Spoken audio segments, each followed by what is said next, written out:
ይህ የምጽአቱ አዋጅ ነጋሪ አገልግሎት ወቅታዊና ዕለታዊ ወጎችን በማቅረብ ትንታኔ የምንሰጥበት የተለያዩ እንግዶችንም በመጋበዝ የምናቀርብበት መድረክ ነው። አዘጋጅ ይልቃል አስራት።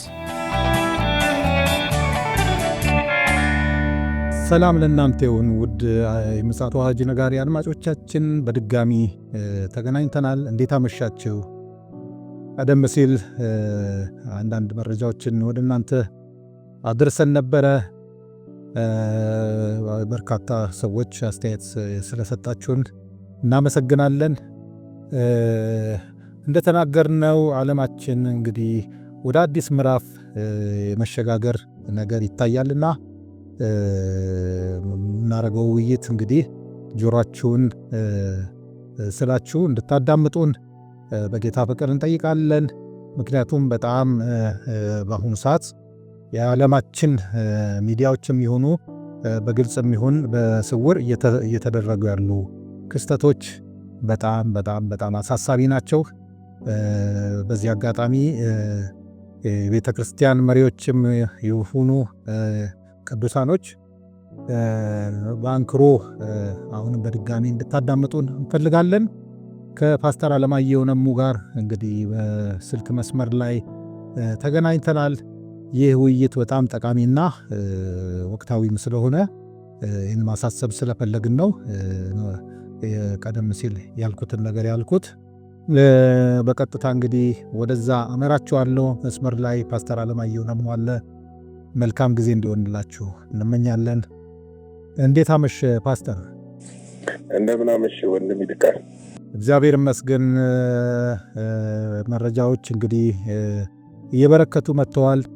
በእነዚያ መረጃዎችን ደግሞ ያው አንተም እያሰባሰብክ እያጠናከርክ እያመጣ ለአድማጮቻችን እያሰማህልን ያለው። ቀደም ሲል ደግሞ አንዳንድ መረጃዎችን ሰጥተን ነበረ። እስኪ ከእጅ ላይ ካለው መረጃ እንነሳና ወደ ውይይታችን እንገባለን። እንግዲህ ቀን ላይ ምንድነው አንድ ትኩረትን የሳበ ነገር የእስራኤልና የሐማስ ጦርነት ላይ የሆነ ዘገባ አቅርበን ነበርና እኛ ዜናውን እስከሰራንበት ሰዓት ድረስ እስራኤል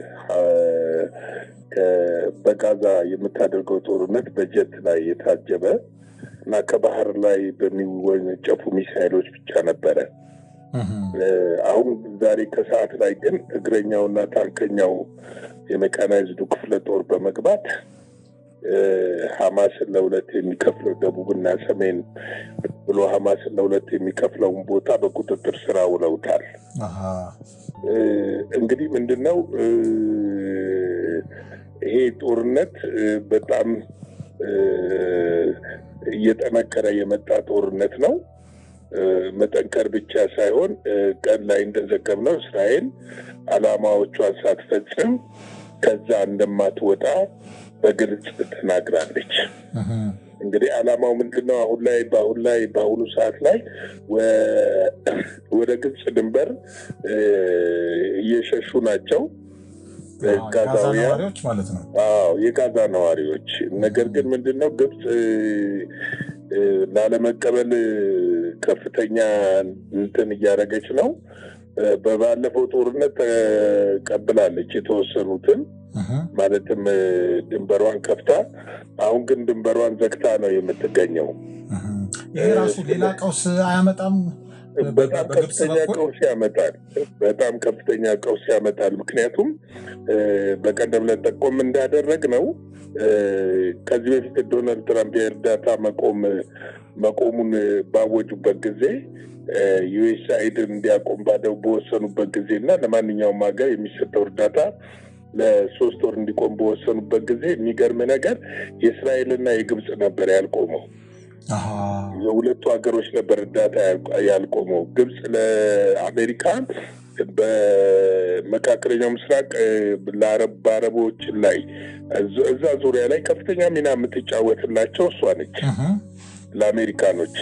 አሁን ግን ምንድነው ባለፈው ጋዛውያንን እንድትቀበልና እንድታሰፍር በተጠየቀች ጊዜ ፍጹም አሻፈረኝ በማለቷ ከዶናልድ ትራምፕ ጋር ወይም አሁን ካለው የአሜሪካ መንግስት ጋር ነገሮች ሻክረዋል። ዶናልድ ትራምፕ ትዕዛዝ ሰጥተዋል እርዳታው እንዲቆም። እንግዲህ ይሄ ማለት ደግሞ ምንድነው? አሁንም ግብጽ ያንን ነገር አትቀበልም ማለት ነው።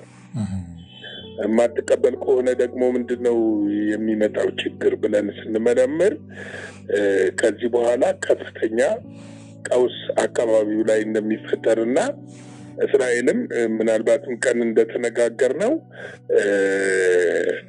በግብጽ ላይ የጦርነት ልታነሳ ትችላለች። ምክንያቱም በፊትም ጥርጣሬ ስላለና ስጋት ስላለ። ሌላው ይሄ በእንዲህ እንዳለ በዛው በእስራኤል ዋና ከተማ ቴል አቪቭ ከፍተኛ ተቃውሞ ተቀስቅሷል። ምንን በማስመልከት? ይሄ ተቃውሞ ምንን በማስመልከት ነው የተቀሰቀሰው? ታጋቾቹን እናስፈታለን ብላችሁ ታጋቾቹ ሳይፈቱ እዛው እንዲያልቁ ነው ወይ ጦርነቱን የከፈታችሁት የሚል ነውና በተለይ ደግሞ ይሄንን ተቃውሞ እየቀሰቀሱ ያሉት እነዚህ ግራ ዘመም የሚባሉት የተባረሩት የአየር ኃይል አዛዥ፣ የመከላከያ ሚኒስትሩ እና ሌሎችም የተባረሩ የነበሩና ከእስራኤል ጠቅላይ ሚኒስትር ጋር ፖለቲካዊ ልዩነት ያላቸው አካላቶች ናቸው ነው የሚባለው። ስለዚህ ይህንን ጉዳይ በጣም እያቀነቀኑ ነው ያሉት እዛ አካባቢ ያለውና ጦርነቱ ባይገርምህ በሐማስ ላይ ብቻ አይደለም፣ በኬብሮንም በዛም ተፋፍሟል። በሁለቱም አቅጣጫ ነው ጦርነቱን እያካሄደች ያለችው። ጦርነቱ በሁለቱ አቅጣጫ ነው እያካሄደ ያለችው። እንግዲህ ማብቂያው ምንድነው የሚለውን ነገር የምናየው ይሆናል። እዛው እንግዲህ መካከለኛው ምስራቅ ሳንወጣ ወደ ቀይ ባህር ስንመጣ አሜሪካ ከሁቲ ጋር እየተደረገ ያለው ጦርነት ቀጥሏል። ሁቲም እርምጃ መውሰዱን አላቆመም። በዛሬው ዕለት ራሱ የተወሰኑ ክሩዝ ሚሳኤሎችን ወደ እስራኤል ቤንገሩን አየር ማረፊያ ሙከራ አድርጓል። ነገር ግን በጸረ ሚሳኤል ተመቶ ድንበሬ ሳይደርስ ነው ያከሸፍኩት ብላለች እስራኤል።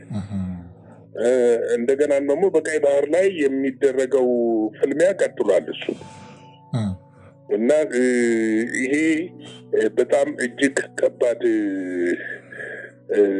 ፍጥጫ ሆኗል። ቀጠናው ፍጹም እየተተራመሰ ነው ያለው እና ይሄ በእንዲህ እንዳለ አሜሪካ ደግሞ ለኢራን ማስጠንቀቂያ ሰጥታለች።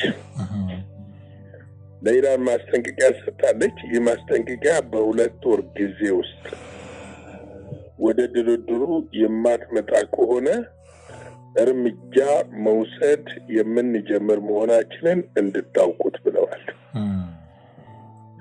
እንግዲህ አሁን ነገሮች እየለዩለት ግልጥ እያለ እየመጣ ነው ያለው። ይህ በእንዲህ እንዳለ ሊባኖስም ውስጥ ሂዝቦላ በከፍተኛ ሁኔታ ለውጊያ እየተዘጋጀ ነው ያለው። ይህ ሁሉ እንግዲህ በኢራን ዙሪያ ያሉ የትጥቅ ትግሎች ናቸው።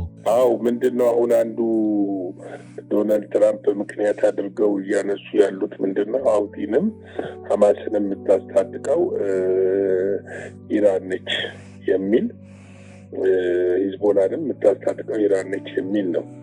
ይሄ ደግሞ አንቲ እስራኤል ወይም ደግሞ አንቲ ጽዮናዊነትን ከማራመድ አንጻር ነው። በነገራችን ላይ አሁን የኢራን ግልጥ ብሎ ወጣ እንጂ ለምሳሌ ሐማስ መሳሪያ በግብጽ በራፋ በኩል ካልሆነ በስተቀር በየት በኩል ሊያገኝ ይችላል? በየትኛውም መንገድ ለማግኘት አይችልም። ምክንያቱም ሀገሪቱ ያለች የምትዋሰነው ከፓሲፊክ ኦሽን እና ምንድነው እዛ ያለው ኦሽን አለ ከባህሩና ከእስራኤል ጋር ነው የምትዋሰነው። ስለዚህ ከዚህ ውጪ ምንድነው በምን መልኩ ነው መሳሪያ ሊያገኝ የሚችለው የሚለውን ነገር በደንብ በጥልቀት ማየት የሚያስፈልግ ይመስለኛል። እና ይህንን አንዱም እስራኤል ተጠራርጋ ካስወጣቸው የሚወጡት መውጫ ያላቸው አንድ መንገድ ነው። ወደ ባህሩ አይገቡ፣ ወደ ግብጽ ነው። ይህንን ስራቸውን ጀምረዋል እና ስራቸው ግልጥ ያለ ከዶናልድ ትራምፕ ጋር ከዚህ በፊት በተነጋገሩት መሰረት የቤት ስራቸውን በስነስርዓት እየሰሩ ነው ያሉት። ነገር ግን ከሀገር ውስጥ ከፍተኛ ተቃውሞ ነው የተቀሰቀሰው። በጣም እጅግ አስፈሪ የሆነ ሰላማዊ ሰልፍ ነው እየተደረገ ያለው። ስልጣናቸውን ይልቀቁ ነው እየተባለ ያለው። ለዚህም ለስልጣን መልቀቅ አንዱ ምክንያት የሆነው ብል ተብሎ የተባለ የሀገር ውስጥ የመረጃ ኃላፊ የነበሩ ሰው ከስልጣናቸው ተባረዋል እና ከስልጣናቸው ስለተባረሩ አንዱም የእሳቸው መባረር እንደ ምክንያት ተደርጎ የተደረገ ነው እስራኤል ውስጥ። እንግዲህ ይህ ሁሉ ትርምስ ሴጣን ለምን እዛ አካባቢ እንደሚያደርግ ቅዱሳን ልብ ሊሉ ያስፈልጋል። ይሄ ዛሬ የምንገልጥላቸው አይደለም። ከ1948 ዓመተ ምህረት ጀምሮ በዛ ዙሪያ ላይ የሚሽከረከር የአጋንንት አሰራርም አለ፣ የእግዚአብሔርም ስራ አለ። እግዚአብሔር ዓላማውን ሊፈጸም እስራኤል በመጨረሻው ሰዓት ከእንቅልፏ እንድትነቃ ድንዛዜ ከአይሁድ እንዲነሳ የግድ ደግሞ መቅደሱ ሶስተኛው መቅደስ መሰራት አለበት። የሶስተኛው መቅደስ መሰራት ደግሞ ሁለት ነገሮችን ጎትቶ ይዞ ይመጣል። አንደኛው የሐሰተኛው ነብይና የሐሰተኛው ክርስቶስ መነሳትና ሐሰተኛው ክርስቶስ በመቅደሱ መንገስ ነው። ጊዜያዊ የሆኑ ሰላሞችንና የጦር ስምምነቶችን ማምጣት ነው። እነዚህን ካደረገ በኋላ ግን በ3 ዓመት ተኩል መጨረሻው ላይ ማለት ነው፣ በ3ኛው ዓመት ተኩል ላይ እሱ መሲህ እንደሆነ ተናግሮ ነው የሚመጣው። ግን በዛ አጋማሹ ላይ ምንድነው የሚያደርገው? እርኩሰት በመቅደሱ ይፈጸማል። በብሉይ ኪዳን ላይ ያልተጻፈ፣ በሕጎች ላይ ያልተጻፈ፣ በትእዛዙ ቃሎች ያልተጻፈ ነገር ግን በእግዚአብሔር አፍ የተነገረ ነብዩ ዳንኤል የነገረን ጳውሎስ የነገረን አስቀድሞ የአመፁ ልጅ ሳይመጣ ተብሎ የተጻፈው ይፈጸም ዘንድ ያንን ያደርጋል። ያንን በሚያደርግበት ሰዓት አይሁዶች ከድንዛዜ ይነቃሉ። ማለት ድንዛዜ ከአይሁድ ላይ የእግዚአብሔር ቃል እንደሚለው ይነሳል። ያን ጊዜ መሲህ መጥቶ የሄደው እንደሆነ ይገባቸዋል። እንግዲህ ከዛ በኋላ ነው የአርሜጌዲዮን ጦርነት የሚነሳው እና ቅዱሳን ማወቅ ያለብን ምንድነው? ዓለም ይመሰቃቀላል። አዎ ይመሰቃቀላል። እንደውም እኛ መርጠን ነው እየዘገብን ያለ ነው እንጂ ወደፊት ምናልባት በነገ ወይ በተነገ ወዲያ ፕሮግራም አውሮፓ ላይ ያለውን ዝግጅት ምን እንደሚመስል እንነግራችኋለን። እንግዲህ ይሄ የዓለም ምስቅልቅል መውጣት አንዱ የሚያመለክተው ነገር የመሲሁን መምጣት ለማመልከት ነው። ሰዓቱ እንደደረሰ እንድናውቅ ለማድረግ ነው እንጂ የተለየ ነገሮች ወይም ደግሞ ፖለቲካዊና ኢኮኖሚያዊ እድምታ ፖለቲከኞች እንደሚሉት የጥቅም ግጭት ወይም ደግሞ የጥቅምን ለማስከበር የሚባሉት ነገሮች እንዳልሆኑ ሊታወቅ ይገባል። ስለዚህ ከዚህ ጋር ተያይዞ ሐማስ አንድ አስደንጋጭ ትልቅ ጥሪ አድርጓል።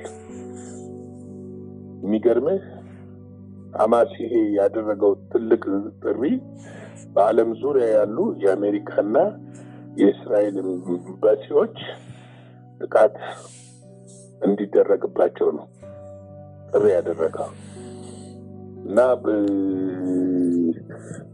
አንዳንድ የውስጥ ፍንጮች እንደሚናገሩት ቅድም አንድ የአይሁድ የቴሌቪዥን ጣቢያ ላይ ክርክር ሰማ ነበርና ምንድነው የሐማስ እንደውም ከመጀመሪያው ከጦርነቱ በፊት ከነበረው አቋም በላይ አሁን ፈርጥሟል ነው እያሉ ያሉት እና ምንድነው እነዚህ ጂሃዲስቶች ከነበራቸው ቁጥር እስከ 5000 በላይ ተመልምለው መጨመራቸውና የሐማስ ወታደራዊ ቁመና ደግሞ በአዲስ በተመለመሉ 25000 ሰዎች መተካቱን የሚያመለክቱ ነገሮች ተናግረዋል። እንግዲህ ዋናው ምንድነው አንዱ ትልቁ እስራኤል እንዳትረጋጋ ይፈልጋል በዚህኛው ጽንፍ። ሁለተኛው ነገር ደግሞ ምንድነው እስራኤል በቀጠናው ላይ አሸናፊ ሆና መውጣት ግድ ነው። ይሄ ግድ ነው።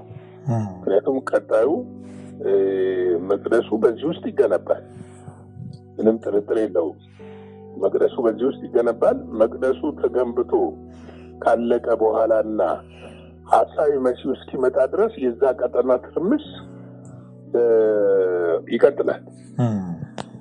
ምንም ምንትን የሚለው እንደውም ትርምሱ ምንድነው አድማሱን እያሰፋ የዓለም ኢኮኖሚና ላይ ጫና የሚያደርስና ሊሆን ሁሉ እንደሚችል መታሰብ አለበት።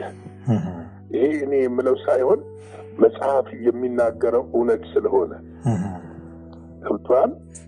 በዓለም ላይ በመጨረሻው ዘመን የሚያስጨንቅ ጊዜ እንደሆነ በተለያየ ቦታ ላይ ተጽፏል። ክፉ ቀኖች እንደሚመጡ ተጽፏል። እነዚህ ነገሮች ፍጻሜ የሚያገኙት ዓለም ለአንዴና ለዘላለም ሰላም የምታገኘው ጌታችን መድኃኒታችን ኢየሱስ ክርስቶስ በግልጥ በደመና ከቅዱሳን ጋር በሚመጣበት ሰዓት ብቻ እንደሆነ ልንመለከት ያስፈልጋል ለማለት እችላለሁ። ስለዚህ ቅዱሳን ይሄ ሁሉ ለምን ይሆናል ብለን ልናስብ ያስፈልጋል። አንዳንድ ጊዜ የዓለም ፖለቲከኞች ሚዲያዎች ተነትኑ ሰማ ከሆነ ለነዳጅ እንደሆነ ለሆነ ማዕድን እንደሆነ አይደለም። ይህንን በደንብ ልናውቅ ያስፈልጋል። ለምሳሌ አሜሪካ ከበቂ በላይ ማዕድን አላት። ራሽያ ለማዕድን ቢሆን ዩክሬን መግባት አያስፈልጋት፣ ከበቂ በላይ አላት። ነዳጅም አላቸው። እነዚህ አሁን ቀይ ባህር ጋር የሚፋለሙ ሰዎች በቂ የሆነ ነገር ሪሶርስ በምድራቸው ላይ አለ። ያ አይደለም የተጻፈው የእግዚአብሔር ቃል ይፈጸም ዘንድ እንደሆነ በትክክል ልናውቅና ልንረዳ ያስፈልጋል። ልንነቃ ያስፈልጋል። ልንዘጋጅ ያስፈልጋል። ቤተክርስቲያንም ሁሌ እንደምንለው ህዝቧን ልታዘጋጅ ልታስተምር ያስፈልጋል። ትውልዱን በእግዚአብሔር ቃል ማስታጠቅና ለዚህ ለመጨረሻው ዘመን የወንጌል ስራ ማዘጋጀት ያስፈልጋል እላለሁ። ጌታ ይባርካችሁ። ሻሎም ሻሎም።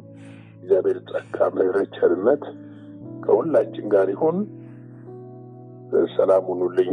መልካም አዳር፣ መልካም ሌሊት እላለሁ። እግዚአብሔር አብስቶ ይባርክ ፓስተር። በእውነት የጊዜውን ነገር አይናችን ተገልጦ ብናስተውል በተለይም አጽንኦት አድርገን መልእክቶቻችንን ማስተላለፍ የሚፈልገው በምድራችን ይሁን በውጭ ሀገር የተሰማሩ የአጥቢያ አብያተ ክርስቲያናት መሪዎች በጣም አይኖቻቸው ተገልጠው እየመጣ ያለውን ማዕበል በማስተዋል ምዕመኖቻቸውን ማነቃቃትና ማንቃት እንዳለባቸው በጣም በትኩረት መታየት እንዳለበት ማሳሰብ እንፈልጋለን። እኛም ፓስተርም እንግዲህ እግዚአብሔር አብዝቶ ይባርከው በየጊዜው መረጃዎችን እየቆፈረ በማምጣት እንደገናም ደግሞ በእግዚአብሔርም ቃል ሊያነቃን ስለሆነ ፕሮግራሞቻችንን መለስም እያላችሁ እየተከታተላችሁ ለራሳችሁም ይሁን ለመንጎቻችሁ የሚጠቅም ነገር ስላለ ይህንን በትኩረት እንድታስቡበት በጣም በጣም ማሳሰብ እንፈልጋለን። ዓለማችን እንግዲህ አሁን በእኛ እይታ ወይ ደግሞ በእግዚአብሔር የትንቢታዊ የቀን ሰሌዳ ነገሮች የተለወጡ ይመስላሉ። ስለዚህ እኛም በተቻለን መጠን መረጃዎችን እያመጣን ለእናንተ ለማድረስ ሙከራ እናደርጋለን። እንግዲህ ለዛሬ ያለን መረጃና መልእክት ይህንን ይመስላል። እንደ እግዚአብሔር ፈቃድ በነገው ዕለት ደግሞ አዳዲስ መረጃዎችን እያጠናከርን ወደ እናንተ የምናመጣ ይሆናል። ለዛሬ እንግዲህ ያለን ይህንን ይመስላል። የእግዚአብሔር ቸርነትና ምሕረት ጸጋ ከእያንዳንዳችሁ ጋር ይሁን። መልካም ምሽት ይሆንላችሁ። ደህና ደሩ። አዘጋጅና አቅራቢ ይልቃል አስራት ነበር። ለዛሬ ያዘጋጅንላችሁ ይህንን ይመስላል። በሌላ ጊዜ በሌላ ርዕሰ ጉዳይ እንገናኛለን። የምፅዓቱ አዋጅ ነጋሪ አገልግሎት። መልካም ጊዜ